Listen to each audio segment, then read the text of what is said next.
मेरे प्यारे डरपोक दोस्तों, अगर आपने ये आवाज सुनी है तो समझ लीजिए, अब डर आपसे दूर नहीं रहेगा। हर रात कुछ नया, कुछ सच्चा और कुछ ऐसा सुनाने आ जाता हूं जिसे सुनने के बाद नींद नहीं आती। तो अगर दिल मजबूत है तो बस एक लाइक कर दीजिए और चैनल को सब्सक्राइब कीजिए, क्योंकि अगली आवाज शायद आपकी ही हो। मैं आर्यन शर्मा। आज मैं आपको एक ऐसी कहानी सुनाने जा रहा हूं जिसने मेरी जिंदगी हमेशा के लिए बदल दी। यह कहानी है भानगढ़ किले की, वही किला जिसे लोग भूतों का किला कहते हैं। सब कुछ शुरू हुआ 2022 की गर्मियों में। मैं और मेरे 3 दोस्त राहुल, प्रिया और विशाल, हमने तय किया कि हम भानगढ़ किले की एक रात बिताएंगे। हम सभी घोस्ट हंटिंग में विश्वास रखते थे और यूट्यूब के लिए कंटेंट बनाना चाहते थे। हमारी तैयारी पूरी थी। हमारे पास था night vision camera, EVP recorder, EMF meter और सबसे जरूरी साहस या शायद मूर्खता। शाम के 5 बजे हम किले के मुख्य द्वार पर पहुंचे। स्थानीय गाइड ने हमें रोकने की कोशिश की। बच्चों, यहां शाम के बाद रुकना मना है, यह बहुत खतरनाक है। लेकिन हमने किसी की नहीं सुनी। हमने सोचा यह सब अंधविश्वास है। हम किले के अंदर घुस गए। पहली नजर में किला बहुत ही खूबसूरत लग रहा था। पुरानी वास्तुकला, ऊंची दीवारें और बीच में एक बड़ा सा मंदिर। लेकिन जैसे जैसे शाम ढलती गई, माहौल बदलता गया। रात के 8 बजे हमने अपना इक्विपमेंट सेट किया। हम किले के मुख्य महल के सामने बैठे थे। अचानक प्रिया ने कहा, सुनो, क्या तुम्हें कोई आवाज सुनाई दी? हम सब चुप हो गए। दूर से कोई महिला रोने की आवाज आ रही थी। राहुल ने कहा, शायद कोई चील है। लेकिन मैं जानता था यह कोई चील नहीं थी, यह आवाज बिल्कुल इंसानी थी। रात के 9 बजे जब हम कैमरा चेक कर रहे थे, तभी अचानक हमारा ईएमएफ मीटर पागलों की तरह बजने लगा। विशाल चिल्लाया, देखो, ये मैग्नेटिक फील्ड एबनॉर्मल हो रहा है। हमने देखा ईएमएफ मीटर का रीडिंग 10 mg से ऊपर जा रहा था। यह बिल्कुल असंभव था। तभी प्रिया ने पीछे की तरफ इशारा किया। वह देखो, वहां कोई खड़ा है। हम सब ने मुड़कर देखा। सचमुच एक सफेद कपड़े पहनी हुई महिला की आकृति दूर खड़ी थी। लेकिन जैसे ही हमने टॉर्च की रोशनी उसकी तरफ की, वह गायब हो गई। राहुल हंसा, शायद हमारी आंखों का धोखा है। लेकिन मैंने अपने कैमरे की रिकॉर्डिंग चेक की और मेरे रोंगटे खड़े हो गए। रिकॉर्डिंग में साफ दिख रहा था, एक महिला वहां खड़ी थी और फिर गायब हुई। रात के 11 बजे तक सब कुछ शांत रहा। हमने सोचा शायद सब खत्म हो गया। लेकिन तभी अचानक मंदिर से घंटियों की आवाज आने लगी। विशाल बोला, यह कैसे संभव है? मंदिर तो बंद है। हम मंदिर की ओर बढ़े। जैसे हम करीब पहुंचे, घंटियों की आवाज बंद हो गई। मंदिर का दरवाजा बंद था, लेकिन अंदर से एक हल्की सी रोशनी आ रही थी। प्रिया ने कहा, चलो वापस चलते हैं, मुझे डर लग रहा है। लेकिन तभी अचानक मंदिर का दरवाजा अपने आप खुल गया। अंदर कोई नहीं था, लेकिन घंटियां हिल रही थी। हम सब की सांसें रुक सी गईं। यह कोई मजाक नहीं था, कुछ सचमुच गलत हो रहा था। हमने फैसला किया कि हम वापस लौटेंगे। लेकिन जैसे हम मुख्य द्वार की ओर बढ़े, रास्ता बदल गया। वही रास्ता जो हमें आता हुआ याद था, अब गायब था। राहुल चिल्लाया, यह क्या हो रहा है? हम तो इसी रास्ते से आए थे। हम सब घबरा गए। हमारे फोन की बैटरी डेड हो चुकी थी। टॉर्च की रोशनी कम होती जा रही थी। तभी दूर से एक आवाज आई, चले जाओ, यहां से चले जाओ। यह आवाज एक बूढ़े आदमी की थी, लेकिन चारों तरफ कोई नहीं दिख रहा था। हम भागने लगे। किले की संकरी गलियों में पीछे से कदमों की आवाज आ रही थी। कोई हमारा पीछा कर रहा था। अचानक प्रिया चिल्लाई, वह देखो, वह महिला फिर से। सामने एक सफेद कपड़े वाली महिला खड़ी थी। इस बार वह बहुत करीब थी। हम उसका चेहरा साफ देख सकते थे। उसकी आंखों में एक गहरा दर्द था। वह महिला अपना हाथ उठाकर एक दिशा में इशारा करने लगी, जैसे कह रही हो कि उस रास्ते से जाओ। हमें कोई चारा नहीं था। हम उसी दिशा में भागे और हैरानी की बात, वह रास्ता सीधा मुख्य द्वार पर ले गया। हम बाहर निकले और सीधे अपनी कार तक दौड़े। जैसे ही हम कार में बैठे, किले से एक चीख की आवाज आई। उस रात के बाद हम में से कोई भी कभी भानगढ़ किले के पास नहीं गया। लेकिन कैमरे की रिकॉर्डिंग आज भी मेरे पास है और उसमें वह महिला साफ दिखाई देती है। क्या वह सचमुच कोई भूत थी? क्या उसने हमारी मदद की? यह सवाल आज भी मेरे दिमाग में घूमता है। अगले भाग में मैं आपको बताऊंगा कि जब मैंने एक पैरानॉर्मल एक्सपर्ट के साथ वापस किले जाने का फैसला किया तो क्या हुआ। वापसी और सच्चाई का सामना। उस भयानक रात के 1 महीने बाद तक मैं सामान्य नहीं हो पाया। हर रात मुझे वही सफेद कपड़े वाली महिला सपनों में दिखाई देती। उसकी आंखें मुझे कुछ कहना चाहती थीं। मैंने फैसला किया कि मुझे वापस जाना होगा, लेकिन इस बार अकेले नहीं। मैंने दिल्ली के एक प्रसिद्ध पैरानॉर्मल एक्सपर्ट डॉ. राजीव मिश्रा से संपर्क किया। डॉ. मिश्रा ने मेरी कहानी सुनी तो वह गंभीर हो गए। आर्यन, भानगढ़ किले का इतिहास बहुत दुखद है। तुम्हें शायद राजकुमारी रत्नावती का भूत मिला है। उन्होंने बताया कि राजकुमारी रत्नावती भानगढ़ की राजकुमारी थी। एक तांत्रिक ने उन पर बुरी नजर डाली और पूरे किले को श्राप दे दिया। इस बार हमने और भी एडवांस इक्विपमेंट तैयार किया, थर्मल कैमरा, स्पिरिट बॉक्स और विशेष ऑडियो रिकॉर्डिंग डिवाइस। शाम के 4 बजे हम किले पहुंचे। डॉ. मिश्रा ने पहले ही विशेष परमिशन ले ली थी। स्थानीय लोग हमें देखकर हैरान थे। साहब, आप लोग शाम के बाद नहीं रुकेंगे ना? एक बूढ़े आदमी ने पूछा। डॉ.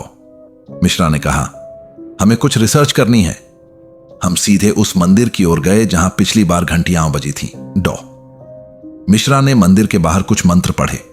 अचानक हमारा थर्मल कैमरा कुछ दिखाने लगा। मंदिर के अंदर एक ठंडा स्थान था। तापमान अचानक 10 डिग्री कम हो गया था। कुछ है यहां? डॉ. मिश्रा ने कहा। हमने स्पिरिट बॉक्स ऑन किया।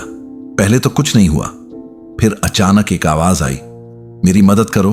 मेरे रोंगटे खड़े हो गए। ये वही आवाज थी जो पिछली बार मैंने सुनी थी। डॉ. मिश्रा ने पूछा, तुम कौन हो? आवाज फिर आई, मैं रत्नावती, मुझे आजाद करो। हम हैरान रह गए। सचमुच यह राजकुमारी रत्नावती थी। डॉ. मिश्रा ने पूछा, हम तुम्हारी कैसे मदद कर सकते हैं? आवाज ने जवाब दिया, मेरी हड्डियों को मंदिर के पास दफनाओ। तांत्रिक के श्राप से मुझे आजाद करो। तभी अचानक सारा इक्विपमेंट बंद हो गया। हवा ठंडी हो गई और मंदिर की सारी घंटियां एक साथ बजने लगी। डॉ. मिश्रा ने कहा, हमें जल्दी करनी होगी, सूरज ढलने वाला है। हमने मंदिर के पास खुदाई शुरू की। कुछ ही देर में हमें एक पुरानी ताबूत मिली। उसमें महिला के कपड़े और कुछ जेवर थे।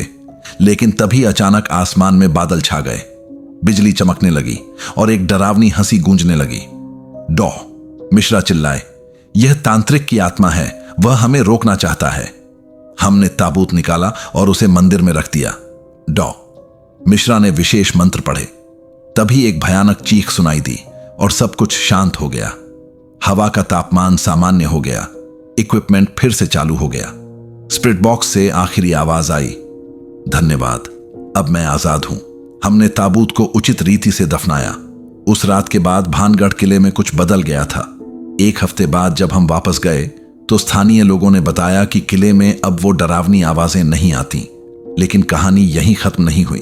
अगले भाग में मैं आपको बताऊंगा कि जब हमने किले के तहखाने में उतरने की कोशिश की तो क्या हुआ। वह अनुभव मेरी जिंदगी का सबसे डरावना अनुभव था। तहखाने का भयानक सच तहखाने की जांच के लिए हमने एक विशेष दल बनाया जिसमें डॉ. मिश्रा के अलावा 2 और एक्सपर्ट शामिल थे। डॉ. प्रिया सिंह जो पुरातत्ववेत्ता थीं और मिस्टर वर्मा जो सिक्योरिटी एक्सपर्ट थे। हमने पूरी तैयारी की, gas mask, oxygen cylinder, harness system और इमरजेंसी कम्युनिकेशन डिवाइस। सुबह के 10 बजे हम तहखाने के मुख्य द्वार पर पहुंचे। दरवाजा बड़ा और जंग लगा हुआ था। डॉ. प्रिया ने बताया, यह दरवाजा शायद 400 साल पुराना है। दरवाजा खोलते ही एक भारी सड़ांत ने हमारा स्वागत किया। मिस्टर वर्मा ने गैस मीटर चेक किया, ऑक्सीजन लेवल कम है, गैस मास्क पहने। हमने सीढ़ियां उतरनी शुरू की। सीढ़ियां पत्थर की बनी थीं और फिसलन भरी थीं। नीचे उतरते ही हमारे टॉर्च की रोशनी ने एक विशाल हॉल का पता दिया। हॉल में पुराने तोपें, ढालें और तलवारें रखी हुई थीं, लेकिन सबसे हैरान करने वाली बात थी दीवारों पर बनी पेंटिंग्स। डॉ. प्रिया हैरान हो गई। ये पेंटिंग्स राजकुमारी रत्नावती के जीवन की कहानी कह रही हैं। एक पेंटिंग में राजकुमारी को नृत्य करते दिखाया गया था, दूसरी में उनकी शादी का दृश्य था, लेकिन तीसरी पेंटिंग डरावनी थी। इसमें एक तांत्रिक राजकुमारी पर काले जादू का प्रयोग कर रहा था। तभी अचानक हमारा EMF मीटर फिर से बजने लगा। डॉ. मिश्रा ने चेतावनी दी, कुछ गलत हो रहा है। हमने आगे बढ़ने का फैसला किया। हॉल के अंत में एक छोटा दरवाजा था। दरवाजा खोलते ही हम सब सन्न रह गए। अंदर एक छोटा सा कमरा था जिसमें एक प्राचीन यंत्र रखा हुआ था। यंत्र के चारों ओर काला पाउडर बिखरा हुआ था। डॉ मिश्रा ने पहचाना, यह तांत्रिक का काले जादू का यंत्र है, इसे तोड़ना होगा। लेकिन जैसे ही हमने यंत्र के पास जाने की कोशिश की, एक अदृश्य शक्ति ने हमें रोक दिया। हवा भारी हो गई और सांस लेना मुश्किल हो गया। तभी अचानक वही सफेद कपड़े वाली महिला प्रकट हुई। इस बार उसका चेहरा साफ दिख रहा था। वह बहुत सुंदर थी, लेकिन उसकी आंखों में गहरा दर्द था। उसने अपना हाथ उठाकर यंत्र की ओर इशारा किया, फिर अपने गले पर हाथ रखा, जैसे कह रही हो कि यह यंत्र उसे मार रहा है। डॉ मिश्रा ने तुरंत मंत्र पढ़ना शुरू किया। यंत्र से काले धुएं का गुब्बार निकलने लगा। मैंने और मिस्टर वर्मा ने यंत्र को तोड़ने की कोशिश की, लेकिन यंत्र इतना गर्म था कि उसे छूना मुश्किल था। तभी राजकुमारी की आत्मा ने अपनी शक्ति से यंत्र को घेर लिया। एक तेज रोशनी के साथ यंत्र टूट गया। यंत्र के टूटते ही पूरे कमरे में एक शांति छा गई। हवा हल्की हो गई और ऑक्सीजन लेवल सामान्य हो गया।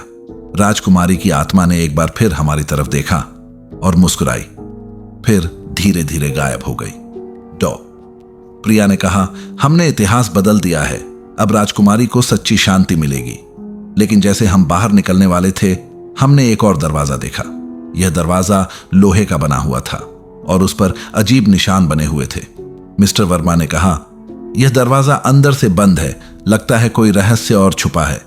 हमने फैसला किया कि अगली बार हम इस दरवाजे की जांच करेंगे, लेकिन उस समय हम थक चुके थे और इक्विपमेंट की बैटरी खत्म हो रही थी। जब हम तहखाने से बाहर निकले तो सूरज ढल रहा था। स्थानीय लोग हैरान थे कि हम इतनी देर तक तहखाने में रहे। उस रात हम सभी ने एक ही सपना देखा। राजकुमारी रत्नावती हमें धन्यवाद दे रही थीं और कह रही थीं कि अब वह आजाद हैं। अगले दिन जब हम किले गए तो एक हैरान करने वाली बात देखी। किले के सारे पेड़ पौधे हरे भरे हो गए थे और पक्षी चहचहा रहे थे, मानो किले ने नई जिंदगी पाली हो। लेकिन अभी भी एक रहस्य बाकी था, वह लोहे का दरवाजा। क्या उसमें तांत्रिक की आत्मा कैद थी या कोई और रहस्य छुपा था? अगले और आखिरी भाग में जानेंगे कि जब हमने उस लोहे के दरवाजे को खोला तो क्या हुआ। वह अनुभव हम सबके लिए जीवन भर का सबक बन गया।